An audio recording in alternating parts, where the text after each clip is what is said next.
আপনারা জানেন আল্লাহ পাক আমাকে মক্কা মদিনায় যাওয়ার সুযোগ দিয়েছে।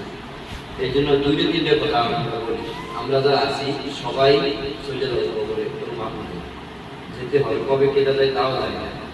আমি আপনাদের কাছে সুবিধা বলে দিই, আমি আপনারা দেখছেন ওখানে কাবা ঘরে যাওয়ার পরে যে মানুষ যদি নিজের ভিটা মাটি বেঁচে যায় সব কিছু শেষ করেও একবারের জন্য কাবায় যায়, তাহলে এই যে সব ভিটা মাটি বেঁচে যাইছে এরকম দুঃখ ওখানে যাওয়ার পরে মানুষের থাকে।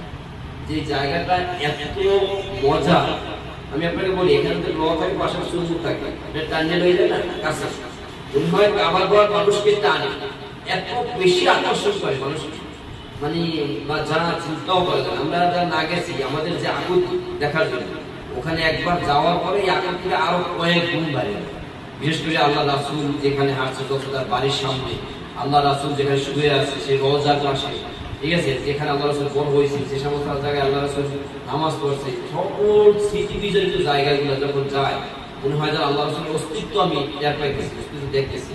যে পাহাড়ে দাঁড়িয়ে আল্লাহ রাসূল চারকে দিকে করছে, এই সকল স্মৃতিগুলো যখন আমরা জানেন এবং যখন দেখা হয় যে আল্লাহ দেখছেন, মনের যে প্রশান্তি, হৃদয়ের যে একটা মানে মানে ভালো লাগা, এটা বলে কয়ে কখনো শেষ করা যায় না। আমি আপনাদের কাছে অনুরোধ জানাই, এই কখন কয়দিন বাসে জানি না, যত কষ্ট হোক এই একটু সম্পত্তি করা অন্য করা সম্পদ সব বাদ দিয়ে অন্তত একবার রাসূলের রওজা উমরা হজে যাই, হজে না পাই জানো, একবার রাসূলের কাবাটা যেন দেখতে পারি, রওজায় সালাম দিতে পারি, এতটুকু যেন আমাদের সকলে খুব দ্রুত যেন ইচ্ছা থাকে। এখানে যারা আছি ইচ্ছা করে পাড়া দেবে, আমরা খুব দ্রুত যাওয়ার চেষ্টা করবেন এবং এর চেয়ে মজা, এর চেয়ে শান্তি, এর চেয়ে মানে প্রিয় আর কিছু থাকতে পারে।